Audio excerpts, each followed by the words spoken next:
assortment, law of dominance. Okay, but before understanding these laws, okay, there were certain hypotheses which were given by Mendel, or you can say there were certain understatements which were also given by Mendel.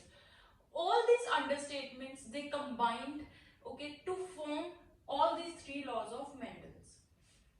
If we understand these understatements, then we can easily understand Mendel's first law, that is law of equal segregation. First thing to understand is that if I say that this organism is diploid, it means that organism will carry two copies of a particular gene. Okay, suppose if this is chromosome which is inherited from father, okay, and this is the chromosome which is being inherited from mother. If this father's chromosome is carrying gene for height in taller version, capital T means taller, and small t is dwarfer. Okay, small t depicts dwarfer. Both the chromosome of father and mother, they both are carrying genes for height. Okay, capital T is also gene for height, small t is also gene for height.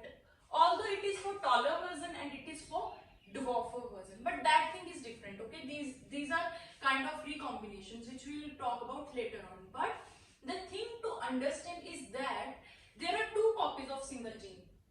Okay, it might also be possible that it carries capital T, it also carries capital T, mother's chromosome also carries capital T.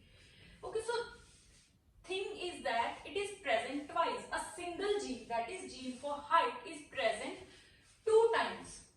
Okay, but if I say that this organism is triploid, although generally if there is trisomy of a particular chromosome, okay, that generally leads to genetic disorders. For example, if there is trisomy of 18th chromosome number, it leads to Down syndrome. Okay, so we will talk about plants, okay, because plants can be triploid, tetraploid, hexaploid, wheat. Okay, so suppose there is a plant which is triploid. Okay, so it will carry three copies of single gene. That is, gene for height is present thrice on 3 chromosomes. It is also possible that different combinations like this may be present, taller, dwarfer, taller, dwarfer, or taller. So we will not talk about different versions. We will talk about that how many copies of a single gene they are present. In triploid organism, 3 copies. In diploid organism, 2 copies were present. If you talk about tetraploid organisms, 4 copies of a single gene they will be present.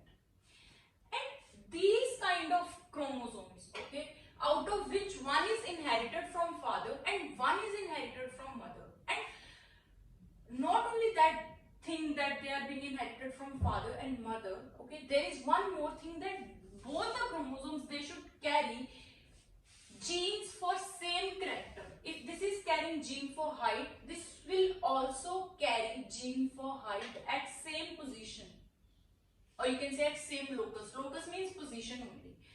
If this is carrying gene for, say, capital B, that capital B means blacker eye color, and mother's chromosome is carrying small b, means brown eye color. Again, character is same, gene is for same character, and that is eye color. Okay, but it is present in 2 copies, capital B and small b, blacker eye color and browner eye color. It can also be present like this, capital B, capital B. So copies, single gene, that is for eye color, present in 2 copies. Okay, and those 2 copies that we are talking about, they can be same also and they can be different also. Like if this is capital B, this is also capital B. So these both the factors, they are same. This is also representing blacker eye color and this is also representing blacker eye color. Such kind of organisms which carry both the factors to be same, okay, they are called as homozygous. Homozygous. First thing is that a single gene will always be present in 2 copies in case of diploid organisms. 1 copy will be present on chromosome of father and 1 copy will be present on chromosome of mother. If both the copies are same, then that organism is homozygous. If both the copies are not same, okay, they are alternative versions of each other. That is, if this is black, this is representing brown eye color, then this will not be homozygous. This will be called as heterozygous. Okay, and sometimes in some cases when there is certain kind of mutation, deletion of a particular segment of chromosomes occur. Suppose we are showing deletion in case of mother's chromosome. If this segment is deleted, okay, this particular segment is deleted, it means the gene which was representing small b or capital B, that is also deleted. So there will only be single copy of gene representing eye color left. Okay, although it is diploid organism, but due to mutation, due to deletion of a certain segment of gene, okay, this gene which was representing eye color, now it is present only in single copy. Then organism will be called as hemizygous. Hemi means partial, okay, because it is present only in single copy. Okay, and these two copies, okay, of a single gene, they are called as alleles. So capital T and small t, they are alleles of a single gene, that is height. Height is representing gene, okay, but that height is having two kinds of alleles. It might be present in capital T form, it might be present in smaller t form representing dwarfer version. Similarly, eye color. Gene is single, that is for eye color, but that gene is present in two different forms, can be present in two different forms, capital B and small b. So capital B and small b, they are alleles of gene eye color.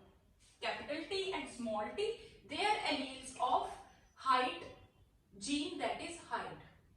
Okay, and for particular factors to be called as alleles, there is one requirement, okay, that needs to be satisfied. That is, both the alleles, they should always be present on same position or same loci or same locus. Locus means position.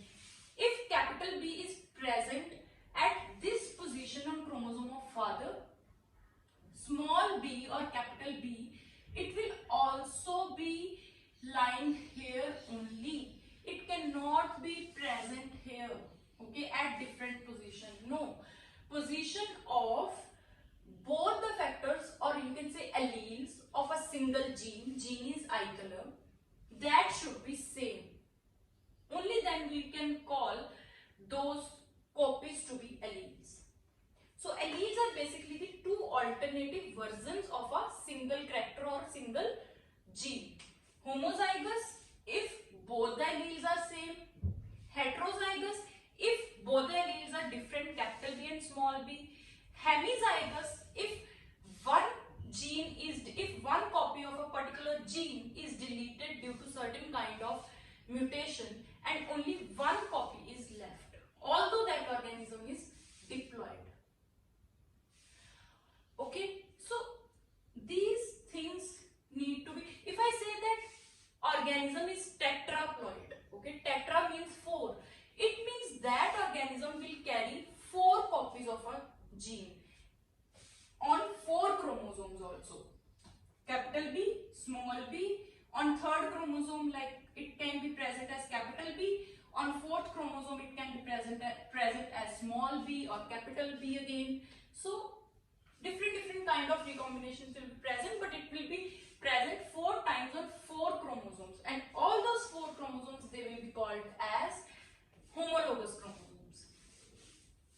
Now there is one thing, if I draw a chromosome like this, okay, suppose, let me erase this, if I draw one chromosome like this, okay, now just consider that this chromosome is carrying, suppose, gene for character, that is hair texture, and is representing curly hair texture, okay, and it is also carrying, suppose, gene for an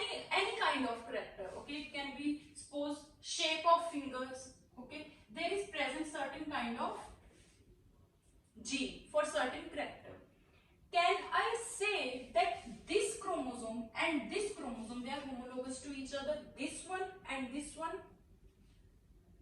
No, we cannot say that they are homologous to each other. Why? Because these both are carrying genes for different characters. It is carrying gene for eye color, or you can say, yes, it is carrying gene for eye color, but this is carrying gene for hair texture. So they are not carrying genes for same kind of character. So they, although this is inherited from father, this is inherited from mother, but they are not homologous to each other because they are carrying different set of genes for different characters. And homologous chromosomes, they always carry genes for similar characters and for similar kind of, that is, they always carry same kind of genes. Okay, so homologous chromosomes, they are always present in pairs. If I say that human beings have 46 chromosomes, they will be present in 23 pairs of homologous chromosomes, because each and every pair will have two chromosomes, one from father, one from mother. Both the chromosomes, they will carry genes for same character, although they can be present in different or alternative versions, so they will be called as heterozygous then, right? If I say, just suppose, okay, just suppose, if I say that humans, they are triploid, okay, it means that chromosomes, they will be present in sets of 3, okay. So how many pairs will be present? 46 divided by 3, it will come out in fraction, okay, it will come out in fraction, number will come out in fraction. So almost 16 pairs will be present, 16 sets of chromosomes will be present, and each set will have 3 chromosomes, 3 homologous. Okay, now let's try to understand Mendel's first law. Okay, suppose this egg and this sperm, we know that they both are gametes, and gametes always carry half the number of chromosomes which are present in germ cell. Germ cell is basically the cell which gives rise to this egg and sperm after meiosis. So germ cell, when it undergoes meiosis, which is also called as reductional division, it will give rise to egg and sperm. These both are gametes. Okay. Earlier, suppose this germ cell, okay, this germ cell was having nucleus, and this nucleus was having, if I magnify this nucleus was having each and every chromosome to be present in pairs like this, and if it is present in pairs of homologous chromosome, it will carry 2 factors for a single gene, for height, capital T, small t, right?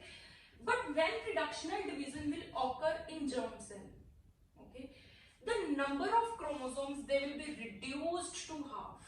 We know that meiosis always leads to formation of gametes which have half the number of chromosomes as were present in the cell which was giving rise to them. So suppose this is the nucleus of egg and this is the nucleus of sperm. Okay. Now this nucleus of egg will now have only one copy of every chromosome. Earlier there were 2 copies present, but now it will have only 1 copy, right? Similarly, nucleus of male's gamete, it will also have only 1 chromosome. Out of the pair of homologous chromosomes, only 1 chromosome will be transferred to gametes.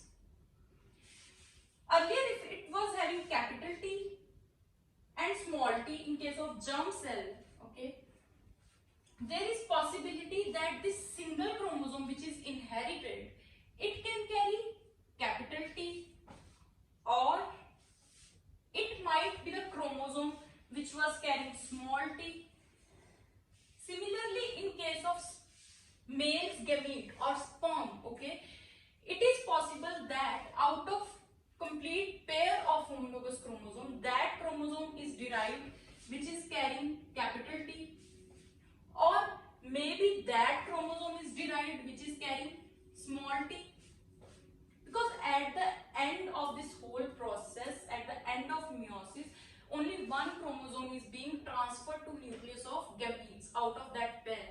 So only single copy of gene that will be present in gametes. Now it will not be present in two copies, or it will not be present twice. So gametes, they always carry single copy of particular gene, and that single copy can be present in any kind of version, small t, or it can be present in capital T. It will depend. It will depend that gamete is inheriting which chromosome, chromosome carrying capital T or chromosome carrying T. So we know that eventually they will fuse, they will undergo fertilization. Okay, and after they fertilize, it will result in formation of zygote. Okay, suppose this is the nucleus of zygote now. Zygote is also cell, and cell always carries nucleus. Okay, so suppose this nucleus of zygote, okay, this after fertilization now, it will carry this chromosome of egg also and this chromosome of male gamete also. So it will carry both the chromosomes now, okay, capital T and small t.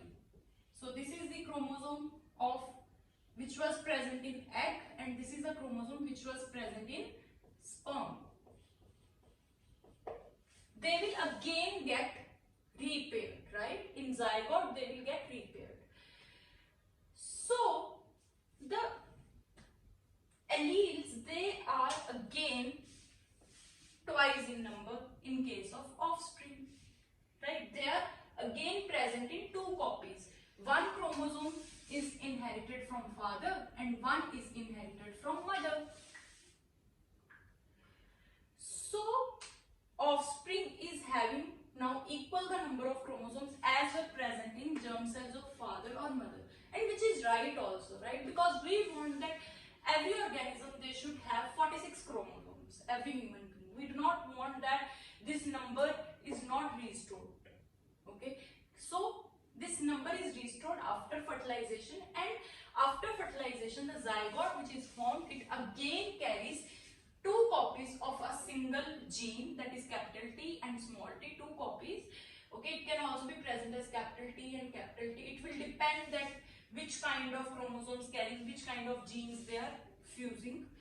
Okay, so that number is again restored, and this was the Mendel's first law. Understand this cross in case of Pisum sativum, which was actually given by Mendel. So he took two plants, okay, one plant he considered as male plant, okay, male Pisum, and one was considered as female plant. Okay, suppose this male plant is carrying two chromosomes, okay, not two, actually it will be carrying certain number of chromosomes, but we are talking about single pair. Okay, suppose this male plant is having two chromosomes like this, both have capital T and capital T, that is both are depicting taller version. Similarly this female Pisum, okay, it is carrying, suppose again chromosomes, they will be present in copies of 2, that is twice as they are diploid organisms. Suppose it is carrying small t and small t, that is the both, it is homozygous for taller version and it is homozygous for dwarfer version, as they both are carrying similar alleles, small t, small t. Now we know that when gamete formation will take place in them after meiosis, okay, after meiosis, what will happen? They will result in formation of 4 cells. We know that in meiosis, okay, at the end of meiosis, learn one thing, 4 cells are formed. From from one single cell, 4 cells are formed. So there will be production, if this there will be production of 4 cells, okay, and each of these 4 cells, as meiosis is reductional division, okay, they will carry only one chromosome, not two, okay. So each and every, you can say ovule, as we are not ovule, pollen grain, okay. Males gamete in case of plant is pollen grains. So each and every pollen grains nucleus, okay, they will have 4 pollen grains are formed, 4 gametes are formed in case of meiosis. Each and every pollen grain will now have single chromosome, as it is reductional division. Meiosis is reductional division. So all of them, they will carry capital T, capital T, capital T, capital T, right? Because male plant, okay, in case of cell of male plant, it was having capital T only. Similarly, in case of female plant, 4 eggs will be formed, or you can say 4 ovules will be formed. They will carry one chromosome only, because meiosis is reductional division. It leads to formation of half the number of chromosomes. So all the chromosomes, they will carry small t, small t, small t, because only smaller t version was present in female plant. Now you will ask me, how is it possible that 4 cells, they are being formed from single cell, right? Single cell having 2 chromosomes, actually many chromosomes, but we are taking a pair, okay? For now, just try to learn 4 gametes, they will be formed. Now he crossed these gametes, or you can say pollen grains and eggs, okay.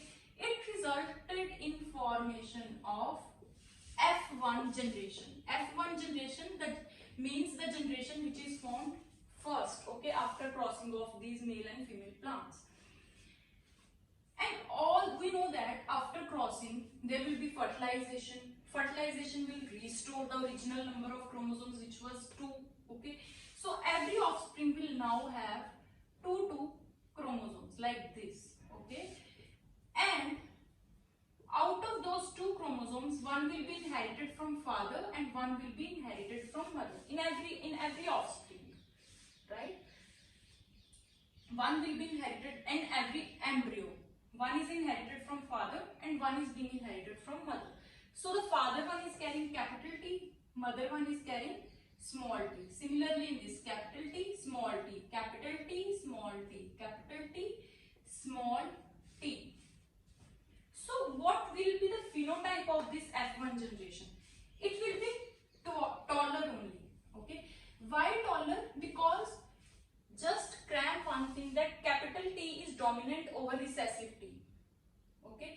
That is, taller one is dominant over recessive one, dwarfer one, okay. So capital T will suppress the effect of small t and it will show its effect only. So all the plants, they will be taller. It was also taller, but the difference is that it will be called as heterozygous taller. Why? Because it is having one gene which is capital T and another one which is small t. So after this, what he did, then he took offspring, okay, which was having capital T and small t, and then what did Mendel do? He basically did selfing, okay, of F1 generation. Selfing means crossing between individuals which are having same genetic makeup, okay. So he crossed capital T, small t with capital T, small t. Means both the plants, they were having, you can say there were 4 offsprings produced, right, at the end of fertilization. So he took 2 offsprings and fertilized them. He took 2 embryos and fertilized them, okay, and crossed them. Again, there will be gamete formation in each of these plants. Suppose, and out of these both the embryos, he considered one to be male and he considered another to be female. But I can write this to be female and this to be male also, okay. There is no difference. There will be again formation of 4 gametes at the end of meiosis, right? And those 4 gametes, suppose, okay, those 4 gametes, they will now have single chromosome. That single chromosome is carrying, suppose, capital T, again capital T, then here small t, small t. Because 2 different kinds of gametes will be formed now, right? Because this is having 2 different versions of single gene. Here also 4 eggs will be formed, and out of those 4 eggs, 2 eggs will have capital T and 2 will have small t. Okay. Now again he made these gametes to fertilize. If capital T will fuse with capital T, it will result in formation of offspring having capital T, capital T. Again, if capital T fuses with capital T, capital T, capital T. Again, if small t fuses with small t, like we will not draw how many number of offsprings will be formed, because otherwise it will be chaos. Okay, just learn that how many kind of recombination can be formed. Capital T, capital T. Capital T with small t, it will result in formation of this kind of recombination, capital T, small t. If small t fuses with small t, it will result in formation of small t, small t. Basically 3 kind of recombinants are produced, okay, when these gametes they were made to fuse. This one is taller, this one is also taller. Why? Because capital T is dominant to smaller t. Small t means recessive one, and this is dwarfer. This is also tall, this is also tall, but this is dwarf. So if we talk about phenotypic ratio means in appearance what we will see that there is 3:1. Okay, 3 are tall and 1 is dwarfer. Okay, now how to know that what kind of recombinants they will be formed? Just draw a square. Okay, just draw a square like this. Okay, then what you have to do is you will write gametes of male, suppose on this side capital T and small t. 2 types of gametes are formed. Okay, and in female also 2 types of gametes are being formed, capital T and small t. Do not try to understand about number, just learn that 2 types of gametes are formed. Okay, if capital T fuses with capital T, then capital T is formed. Capital T fuses with small t, capital T, small t is formed. Small t fuses with capital T, then capital T, small t is formed. Small t fuses with small t, small t is formed. Right? And first one, second box, and this third box, these 3 would be tall, right? And only this last box is dwarfer, because it is present in homozygous state of recessive one. So this will be dwarfer, but these both capital T, small t, they will also be taller. Only why? Because capital T is dominant to small t, so it will suppress the effect of this small t. So overall plant will be taller. So phenotypic ratio will be 3:1. Out of these 4, 3 are taller and 1 is dwarfer. But if we talk about genotypic ratio, it will be 1:2:1. Why genotypic ratio? Genotypic ratio means if we talk about in terms of genetic constitution. Okay, if we talk about genetic constitution, out of these 4 sets which are formed, 4 recombinants which are formed, not recombinants. Okay, this capital T, okay, it is present only ones in number, and which is homozygous tall. This will be called as homozygous tall. Second and third box, they are also tall, but they are heterozygous tall. They are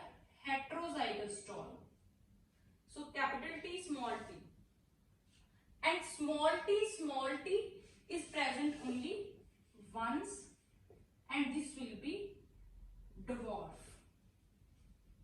We don't need to write homozygous here, because if a plant is dwarf, it is naturally understood that its genetic constitution will be homozygous. Because if it was heterozygous like this, then it would surely have given rise to tall plant. Okay, it is only possible if it was present in small t version. That is why it came out to be dwarf. So this is the difference between phenotypic and genotypic ratio. Phenotypic means in appearance wise, if we talk these three boxes, these three plants, they will be taller only. But if you talk about genotypic ratio, their genetic constitution is different. First one is capital T, second one is capital T small t, third one is capital T small t. So these two are basically the parental recombinants, okay? Capital T and capital T, small t. They are basically parental combinations only, because the parent was having, male plant was having, okay, in very starting it was having, male plant was capital T and female plant was small t. But there are two recombinants formed, capital T, which were having capital T and small t. One capital T and another one is small t. So this is about Mendel's law, okay? So you can also say one thing, okay? You can also say one thing, that both the parental combinations, okay? And this will be called as F2 generation. This will be called as F2 generation. Why? Because this is formed after F1 generation, after we did selfing of F1 generation, okay? You can observe that in F2 generation, parental combinations are formed again. They are reformed in F1 generation, okay, which was formed by crossing of capital T male plant and small t female plant. It led to formation of heterozygous tall, which is basically a recombinant of both of these. But in F2 generation, if we see, again those parental combinations, that is capital T, small t, they reappeared. Although in out of 4, their number was 1 and 2 were recombinants, that is heterozygous tall. And this whole cross, it was called as monohybrid cross. Why monohybrid cross? Because we are considering only one character, and that character is height, okay? And with only one character, we could explain this whole cross, okay? We didn't require 2 characters to be under consideration. We took only one character, that is gene for height, or you can say character for height, and then we draw this whole cross. So this is called as monohybrid cross. If I start taking 2 characters, that is one character for height, okay, and like this,